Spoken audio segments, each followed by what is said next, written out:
Welcome to Webinar Wednesday. Today's topic is ABE GED Community Student Success Strategy Series number 3. We'll be assessing and tracking student learning today.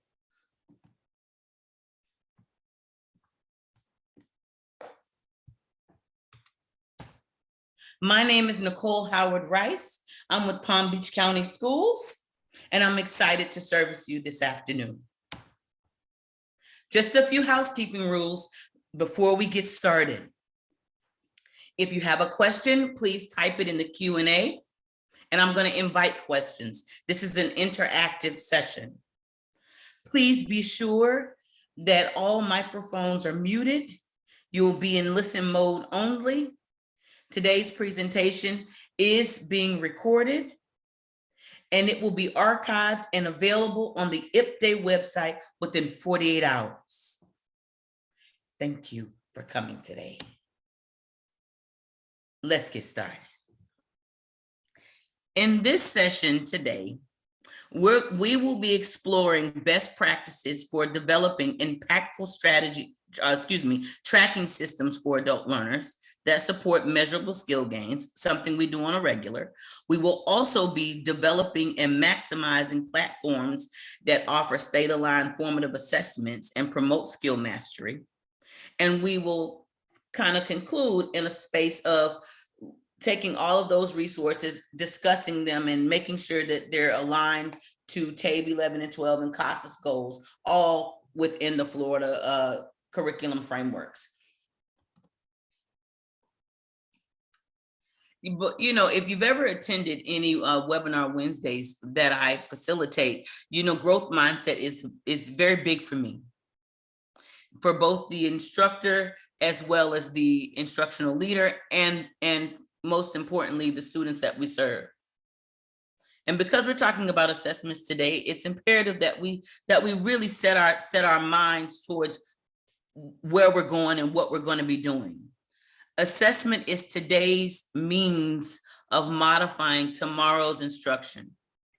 This is a quote by Ann Thomason. With that thought in mind, let's just take a breath and just think about what academic tracking is.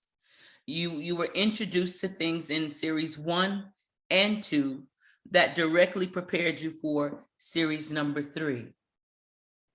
Academic tracking or ability grouping, and that's more aligned with what we do here in adult education for student learning, really, and I'm only going to speak to the bolded piece, an educational system that monitors student progress and divides students into classes based on their abilities.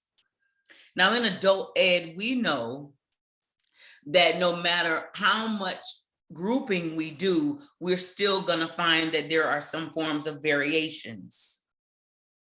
Thus, the benefits for this particular piece as it relates to progress monitoring is going to be the fact that we're able to take such learners and track where they are while providing them that sometimes one-on-one instructor access.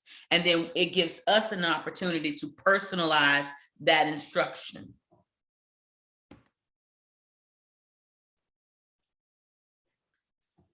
In an andragogical environment, we find that, which is every single adult learning classroom, that we service our students in a space of ability grouping.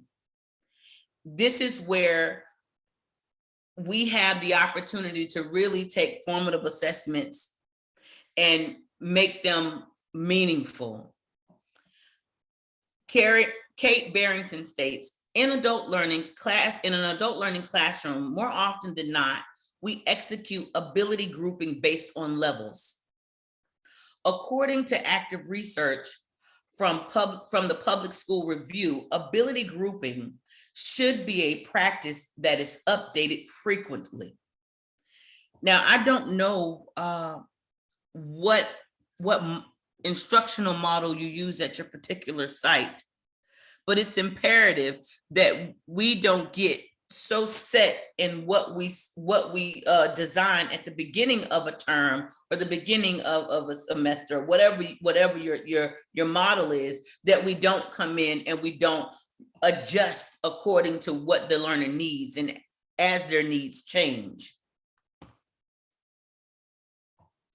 And in that same vein, with us adjusting and making sure that we're appealing to the learner, we must also consider those pros and cons of tracking learning. We're assessing and we're tracking. So the pros of us assessing and tracking more often than not deal with us being able to kind of pace the learning.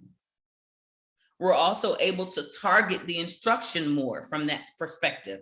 And then what I feel is most important to help us with 1 and 2 would be that holistic support, all central to where we're going. The cons of us tracking learning, which is important for the adult learner, and that's negatively impacting the self-esteem of some learners. Some learners have had a very challenging time within a traditional K-12 environment, thus tracking them breeds a little additional anxiety, and they don't feel like they're going to be able to measure up if the learner feels as though they're an underachiever. And then in the same token, you have the learner that's an overachiever who also suffers from that same level of anxiety and always feels like they need to maybe present in a way that is deemed maybe above average all the time, and not allowing them an opportunity to truly grasp concepts that they don't understand, even if they're successful in other areas. So thus far, and if you have anything in the chat or any comments you want to make, feel free to do so, please. We've conducted the introduction for tracking and assessment. We've discussed the pros and the cons. We've spoken to definitions. We've prepared our mind, and now we want to go right into Bloom's taxonomy.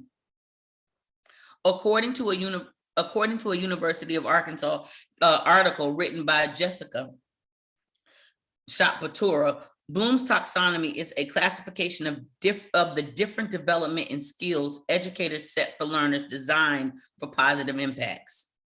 I don't know if you're using Bloom's taxonomy to help you set learning objectives for your students, but if you're not, it might be something that you want to begin to incorporate, especially dealing with the adult learner. It's imperative that when they're remembering and recalling facts, that we activate prior knowledge and we take the new information and pair it with that so that they feel empowered and they're able to memorize, repeat, and state the information that's being shared with them.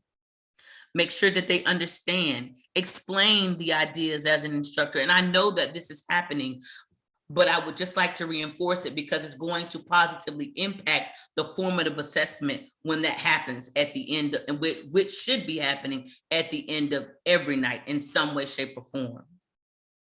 And then the application of a piece, taking the information that you presented during a mini lesson or an activity-based project, and using that and having them translate that into a real world scenario, which will lend itself to a space that they're able to effectively analyze and draw the connections among the ideas that you share.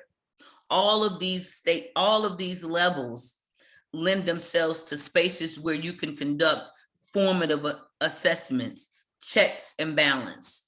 And then you have the evaluative piece. Have them explain their decision. And then at the end of the night, you can have them create something small or share or write a paragraph or a story, something for you to assess that which you introduced. And Bloom's taxonomy can help you in that way. And we spoke to learning objectives, so I won't spend a lot of time here, but Bloom's taxonomy, using that model to drive how you organize specifically what the student is going to take away, really reinforces and supports the adult learner, not only that night, but also kind of undoing some of the things that happened to them when they originally left the classroom.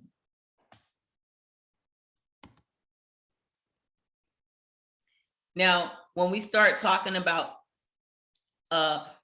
Bloom's taxonomy, learning objectives, we talk about what assessment looks like.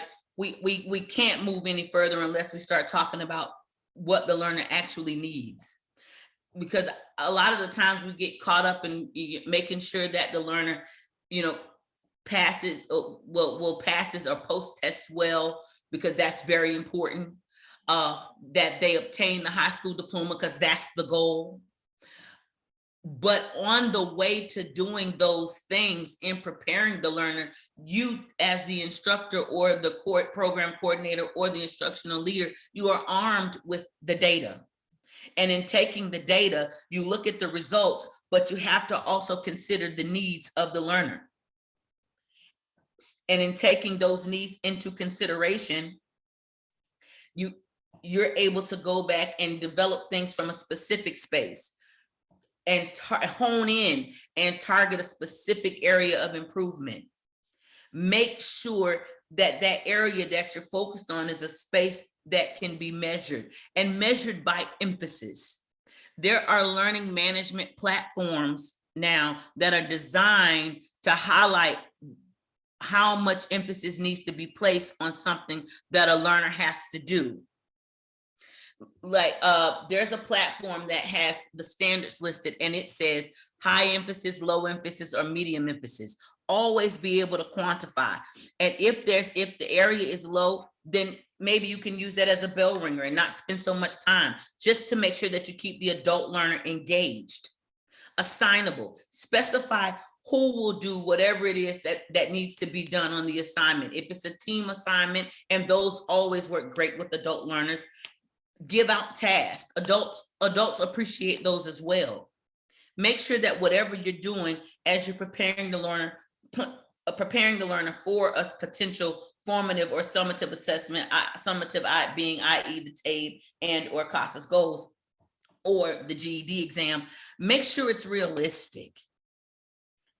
Don't do a whole lot of skill drills, but you haven't made any connections.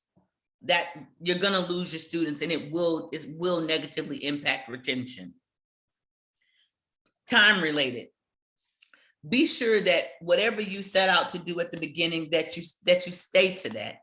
If you give a task and it's due on Wednesday, make sure it's due on Wednesday. I know we don't give a lot of homework anymore, but there are all kinds of project-based learning that can take place. You'll hear me say that a lot, because I really have found that to be a great way to maintain engagement with the adult learner. I have found that some instructors feel more comfortable in a tutorial style environment. I'd like to throw something out, and if you do that, please talk to me in the chat. I found that works at the beginning of the term. It appeals to the learner. They feel like, oh, well, they're helping me, get to my goal. But after about week 5 of that environment, sometimes the students, they lose interest because there's no interaction. And with that being the case, it'd be great that if this happens to you, that by week 3, you infuse an activity that allows you an opportunity to assess where that learner is. And it also allows you another opportunity to begin to engage that learner in a different mode of instruction. We all know that when teaching adults, it's different. They need immediate value, which speaks to what I stated. What works in the beginning won't work throughout the entire term. They need variety and immediate value. They need to know that when they approach learning that deals with problem solving, it's something that they can connect back to their day-to-day life, something they can go home and teach their children that night. This will help them, especially under the new standards, the new best standards. We have new best standards, and the children have new best standards. So if we infuse the pieces and make those connections, I think we can empower the adult to feel more confident in their advocacy for their students at home. Make sure that they're able to experiment, which speaks to what I spoke to about project-based learning or some kind of activity-based learning. They need to have experiences and understand where they're going and what matters.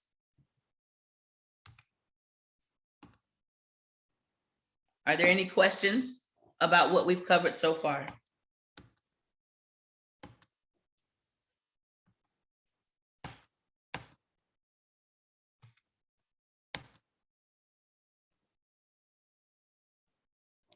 Now, when tracking activity-based learning, if you're doing that, data tracking sheets are important. Focused action plans. This is a model from links. Listening and speaking check-ins are always important. This is why the tutorial model doesn't work long-term. I won't say doesn't work, can serve to be less effective. Master classes, when you have the student teach whatever the instruction was, that's important. Engage the adult learner. If you've ever been in my sessions before, you will also hear me say that the person that's in front of us is not actually that adult per se. They may be 45 with children at home and lots of hope of getting, but remember, we also have to tackle the 16, 17, 18, 19, 15-year-old that left school. So in doing that, involving them in the process really supports that. Visual progress boards. People like to see themselves making gains. Skill-ready charades. Now, this is always fun. It's fun for the teacher as well. It takes a lot of creativity, but it's fun when executed effectively. Learner portfolios by design. Give the learner an opportunity to maybe design something that the portfolio will rest in, or the artifacts that support it. Roadmaps, that's another activity that they can do.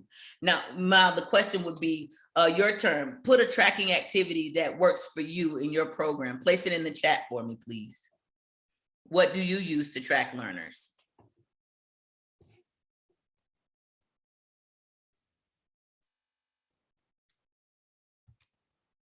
Nobody's talking today?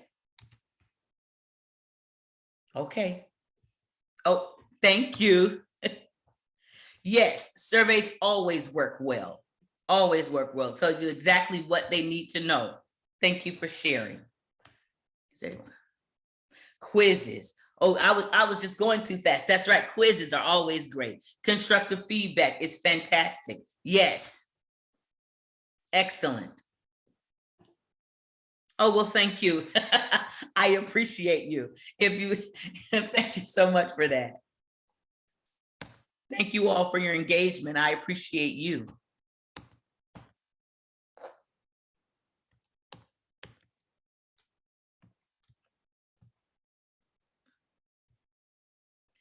Now, before we go into our next mode of thinking, I'm going too fast. Let me try to go back. Before we go into the different types of assessment, I want to deal with something, and that's the difficulty of us really driving home the importance of students staying within our program and finishing their high school diploma, because I know that that's something that we all face. And I love the fact that you all said that surveys are important, constructive feedback are important. At the beginning, question for you: who conducts a survey around how students feel about assessments? If you don't, make a little note to do that at the beginning of your term. Make it whimsical, please. Make this survey or questionnaire, make it a game, but find out how they feel and why they feel the way they feel about the assessment. And I think if you can get that up front, it will support you in your development of the personalized piece that you do, and also how you distribute or execute formative assessments, so that you're sure that they're most impactful and we don't lose learners when we start assessing them because they don't feel like they're going to measure up. This list I won't go through, but we all know diagnostics are a baseline.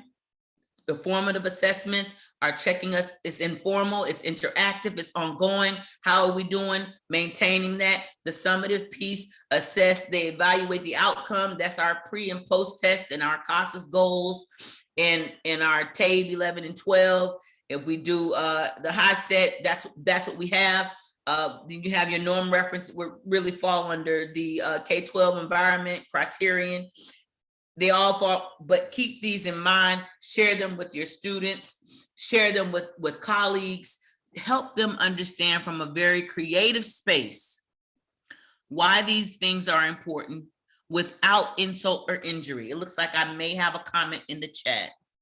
Each of my students are different. They use ESE and I, and that's okay. And the good thing about this, and thank you for the share. The good thing about this is all this is more common than you know. That's the accommodations piece is a thread throughout adult education.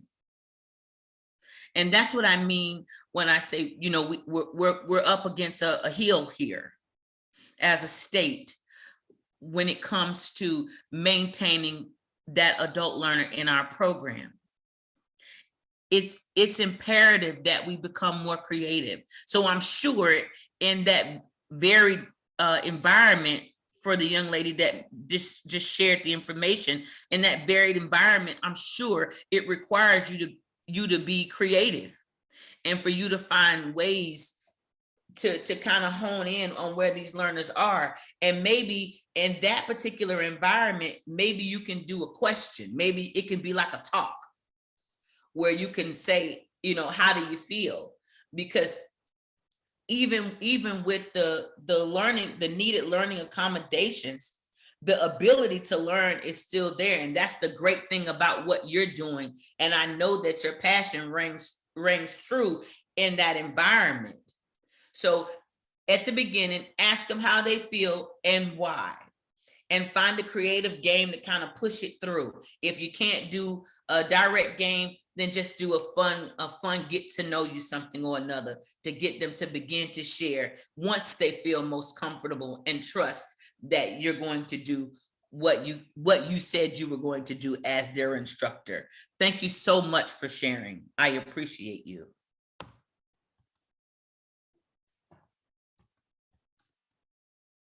Yes. My screen is freezing a bit, but we'll get through it. There we are. What else? This also may work. An assessment plan. An assessment plan is a document that outlines student learning outcomes or departmental outcomes or programmatic outcomes to be assessed during that academic term or year, however the model is at your particular program. You need direct and indirect assessment methods, and then using those, you can kind of share it, you know, as establishing that rapport with your learner, share a little bit of that with your learner or share it with other colleagues by subject to make sure that everyone maintains that same idea of where we're going. And if there are modifications to be made, here's a space where you can do that when you speak to what the performance indicators are, what strategies are you going to use, what modes of assessment will be that you deem effective in theory, the source of assessment, target performance, and then the evaluative results. You can kind of tailor this to support this for something that you can show the student. It won't look exactly like this, but they too may benefit from having an assessment plan. Maybe change the wording even and not call it an assessment plan. Maybe find something creative to say, but you and I know exactly what that will be. Other resources are peer reviews. And this is another great formative assessment, having the learners critique themselves and their classmates. That's great. Portfolios are also wonderful. That's evidence that's going to also give them an opportunity to have the autonomy over their own mastery, so that they can go back. And so when they come into class and the night's hard, or they have some kind of online piece where they can check themselves, so they see what kind of progress they've made. They passed 2 GED exams, they have 2 more to go, they're stuck this particular night, the kid's sick, they lost their job, they're thinking about quitting, but they go through this portfolio that you all put in place, and it's fantastic. And then in addition to that, a rubric. That's more for the teacher, but the portfolio is going to be great for the student. And then, yes, thank you for sharing that. And then really also finding out what the assessment is for, explaining to them exactly what it's for, and knowing that is excellent. That's correct, because adults always want to know the why behind what we do.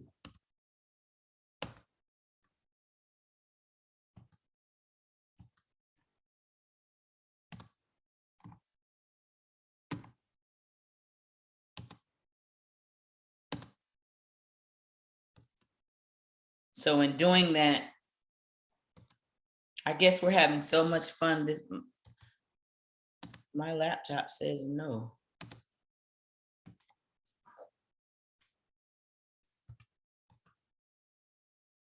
Please forgive me for that. The student support. And we spoke about this earlier within the presentation, timely feedback. Who on here conducts data checks on a regular? Skill mastery checks, where you're using whatever your LMS is, and you're checking that on a regular basis to see exactly how the trends change through skill mastery and what that emphasis looks like.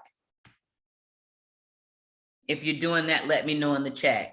Positively impactful discourse that promotes critical thinking. Are you having those hard conversations in a very soft and respectful manner with your students to make sure that they maintain that skill improvement? Yes, thank you so much. And then fluid learning goals. Be open to modification. If you set a goal and you find that you have to tweak it, it's fine, as long as you're maintaining that engagement, that necessary engagement to keep that adult at the forefront and ready to attend class each and every night.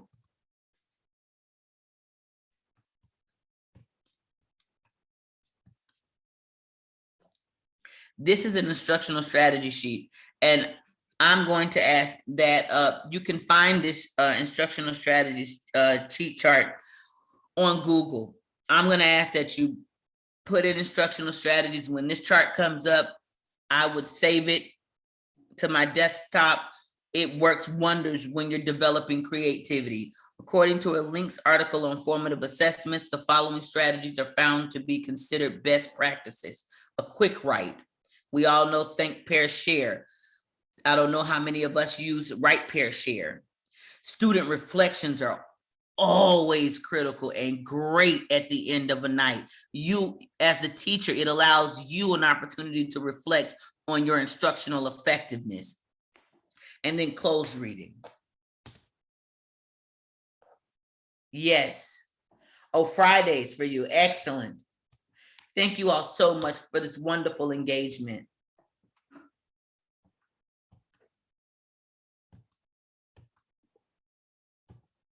Anybody have anything else they'd like to share?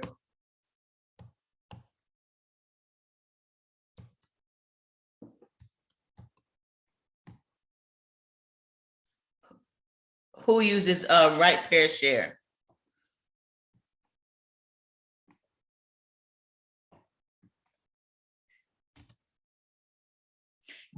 Gamification is fantastic. Yes, exit tickets are always good.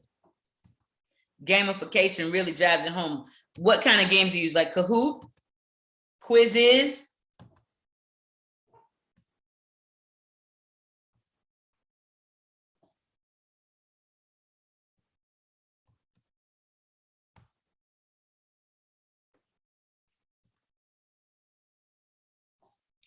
Digital platforms, okay, it takes us right into it.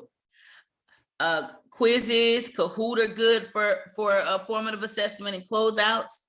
And then let's talk about the platforms of support that you use for digital pieces. Class Doho, who uses Google Classroom, Nearpod, who uses that? Tell me about the ones that you use.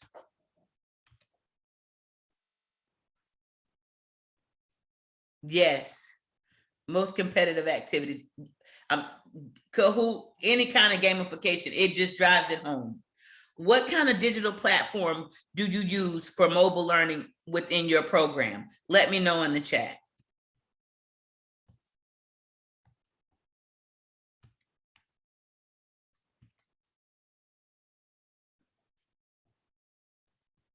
Let's see. Quizzes. Do you all use a Google platform, Google Suites? What do you all use? Okay, you use Google Classrooms. What else do you all use? Oh, everybody's okay. Google is quite popular. That's great. Oh, you use Canvas. Okay. Okay, that's also a popular one. Because, and this is important because it's preparing the learner for after they obtain the high school diploma. It's a great time and a great opportunity for them to learn soft skills too within that digital platform. So we talked about formative assessment, but let's talk about what it isn't. We won't talk about what it is because we've got that down, but it isn't a one-time thing. And it can't be something that goes, that, you know, that's just on a whim, unplanned. It isn't a moving on or spending more time on a topic regardless of evidence. That's what it's not. And it definitely isn't, especially in the adult ed environment, it isn't a grading system. And so with that said, I don't think any of us are doing that anymore, where we're actually doing grade equivalents or, you know, giving, some students may like, you know, to see an A on their paper, but it's not something, it's not a system or a practice that we're doing on a regular. And that's fine. Oh, you don't particularly care for that. Okay, and that's okay.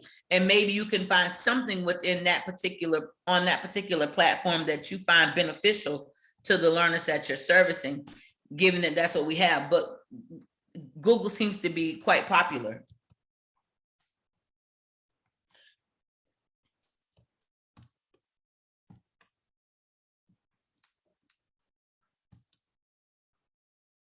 What I'll ask you to do is, if this session is helping you, please let me know in the chat. And so 2 questions. If the session is helping you, and the second question is, what will you do differently about as a result of the things that you've seen in this webinar so far?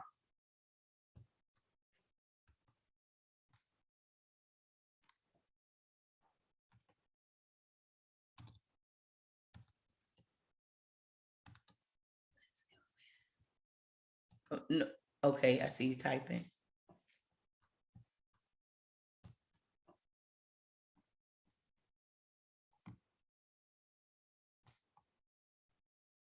Oh, quite a few.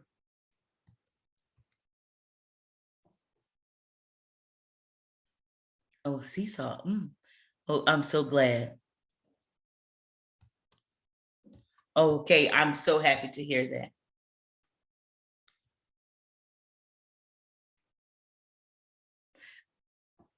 Yes.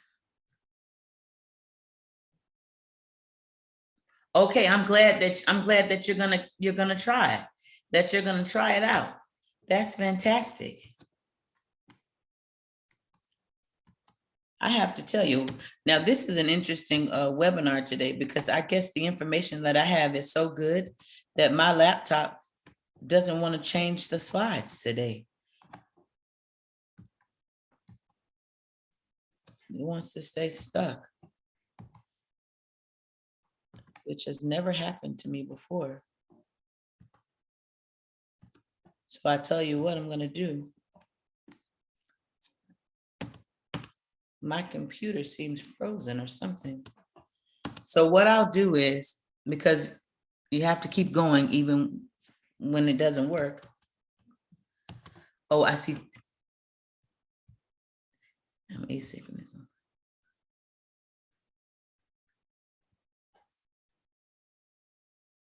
But you know what you can do? You can do a project-based piece through maybe like, you can create a do you have the capability, the young lady who's asynchronous, do you have the capability to create a Hyperdoc? If you can create a Hyperdoc, you can, or a Google Classroom, or some type of platform that allows for threaded discussions and interactive pieces. And that will also give you an opportunity to build engagement for the learner, especially in an asynchronous environment, because students can come in at any given time and they can contribute. Testing 1, 2, 3 is also a good one. Yes, okay, great. Now,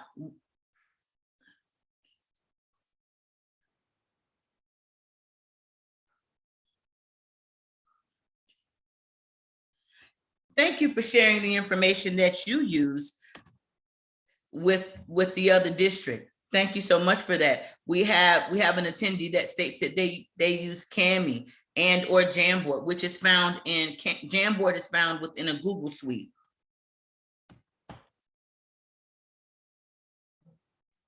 But Kami is something that you can get that's web-based online, and that also can be something that you can use in addition to the forms that you use. That's fantastic. My screen is frozen. All right, Ms. Howard Rice. So what I'll do is I'm going to stop your share and I'll share, and you just advise me when to advance to the next slide, okay? I appreciate you, Joseph. No worries.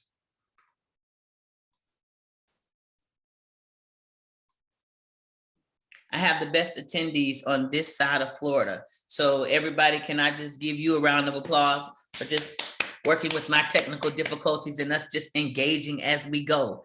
I appreciate you so much for that. Thank you so much.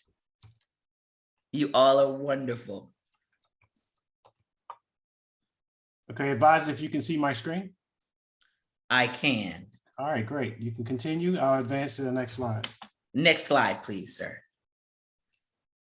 Thank you so much. And this slide is on summative assessments. We've been talking about this all day. I think this is something that you can review on your own. I'll just touch bases on making sure that your student has a sound knowledge and understanding, that thinking piece as it relates to analyzing and attempts to understand the information as corrected, that those pieces are touched and discussed, that the communication line and making sure that that introductory vocabulary is something that was honed and really practiced throughout whatever the term was that's going to get them prepared for CASAS goals or TABE 11 and 12, something that's going to make sure that they're ready. And be sure to use that application piece, of which we've already been speaking to throughout this session.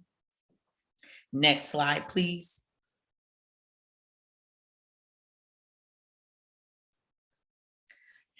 And okay, so 70%, having 70% of the students assessed is really is a lot of the goal throughout the state of Florida. I think if we drove home in a very targeted way why summative assessments are so important, and this is for the learner that has to take CASAS goals or TABE 11 and 12. We don't typically have that same concern when we're talking GED. The GED exam, people are built up to take that. When you start talking about TABE 11, 12 and CASAS goals, and they can't make that applicable connection to that being immediately something that's going to benefit them as it relates to outside of the classroom, here's an opportunity for us to share why those things help us help them. Sometimes we just say we do that introductory piece on the TABE 11 and 12 or CASAS goals, and we say, okay, this helps us know where you are. Take it a step further for the learner. Not only does it help you know where you are, but it also is going to help me help you set goals. We're going to have to get more creative in our delivery to push that summative piece so that we can ensure that we can get 70% of those, get closer to that 70% mark of students that we get enrolled in our program, and that we're able to retain them a little longer, i.e. the entire time, and then get them where we can actually see those skill gains and throw those huge parties at the end of the term if they haven't passed one of their subtests yet. So just kind of build a creative. I know that there are some of you, and I see comments in the chat. There are some of you who have a whole orientation system. If you could just add that little extra oomph to that summative piece, I think it's going to make all the difference in the world. If you have something creative that you do around the summative assessment, feel free to drop it in the chat.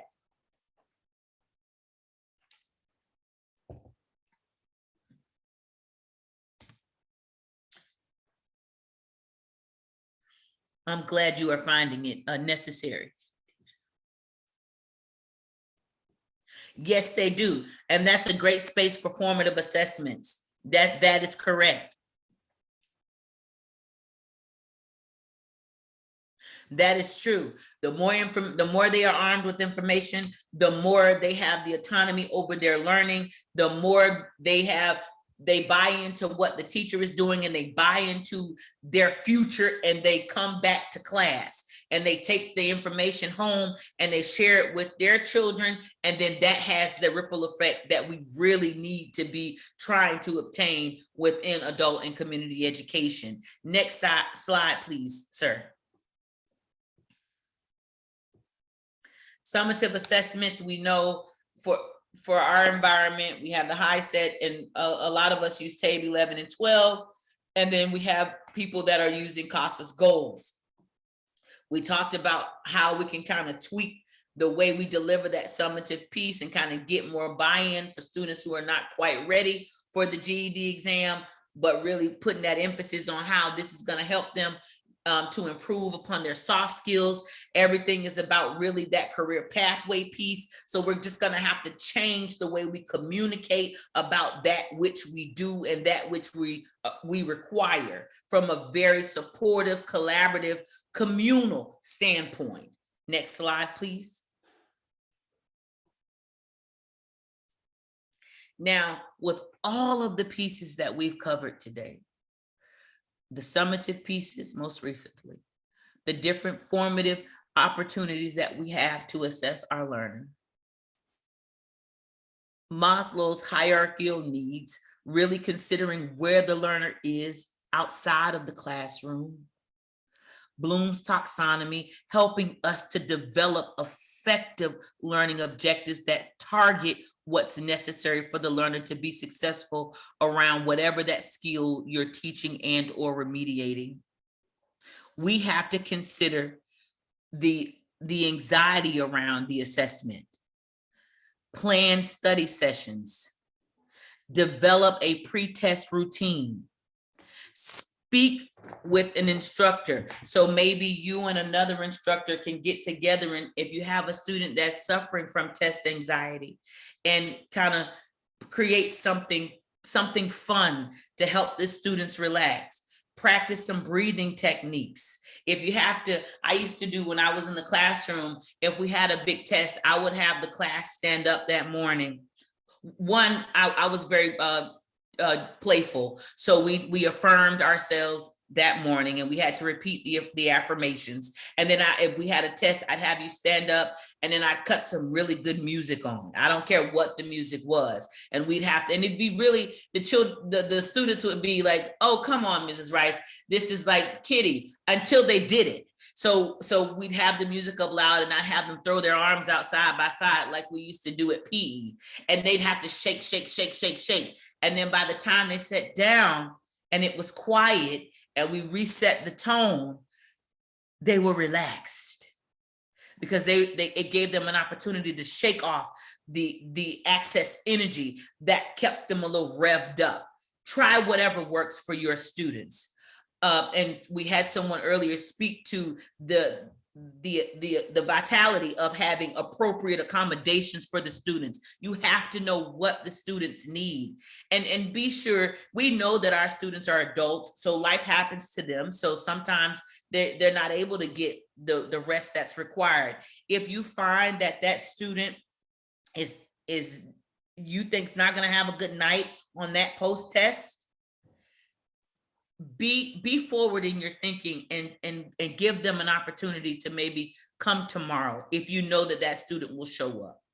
We just have to appeal to both social and emotional learning needs within our classrooms. Next slide, please. Now that we're here, we're coming to a close. Let's just make sure that our goals are clear. Effective planning is necessary. A lot of us have done this for a long time. And sometimes we start planning, we plan as we go. You know, that's some of the nature of what we do as adult ed instructors. Collect the evidence.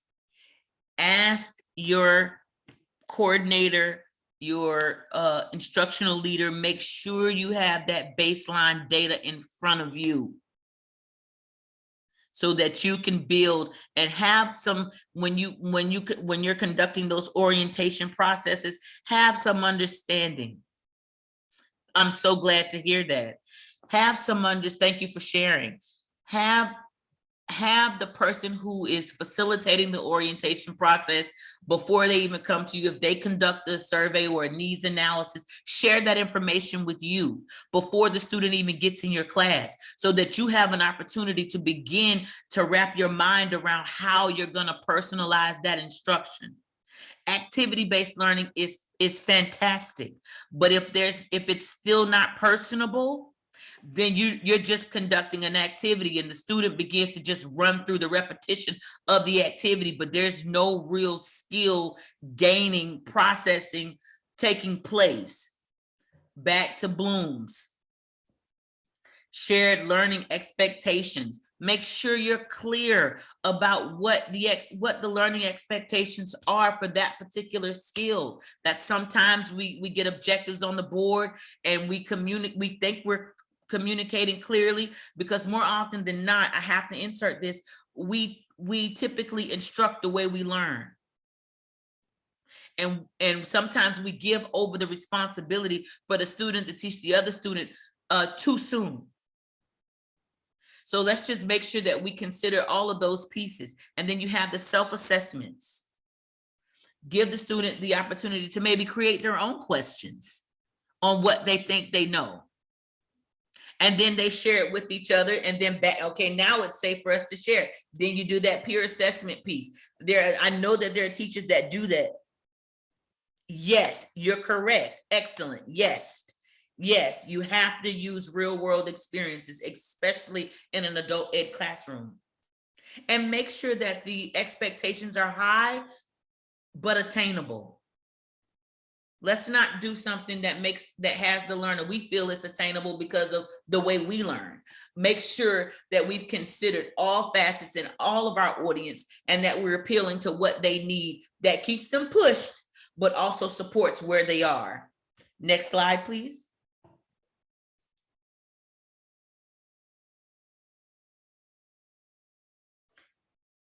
The citation page. This is equally as important. Anything that we covered today, you have access to. Go ahead, pull it. Please utilize it within your classrooms. It's here for you. We're in a very critical time. Next slide, please, sir. We're in a very critical time in education, where adults need their high school diplomas. There are a lot of vocations that may or may not require them, but they need the baseline information so that they can support their children, or if they're grandchildren, their grandchildren. We are tasked with something very tall as educators in this season.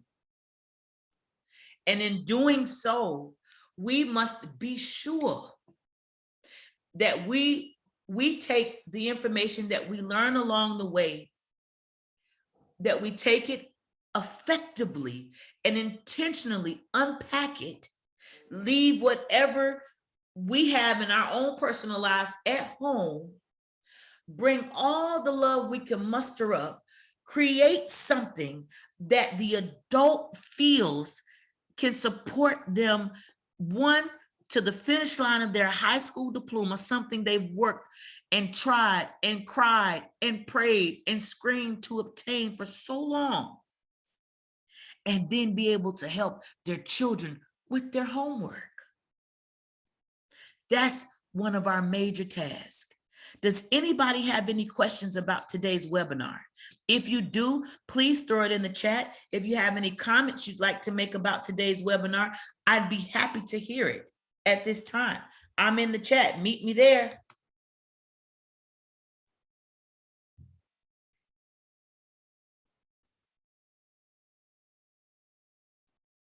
Thank you so much. Before we end, take a few seconds to complete this feedback survey. Thank you for attending today's Webinar Wednesday with If Day. Hey, we'll see you next week at the next Webinar Wednesday. We appreciate all that you do. Have a fantastic day. Don't forget to complete the survey. Talk to you soon. Nicole Howard Rice signing off. Thank you. See you at ACE.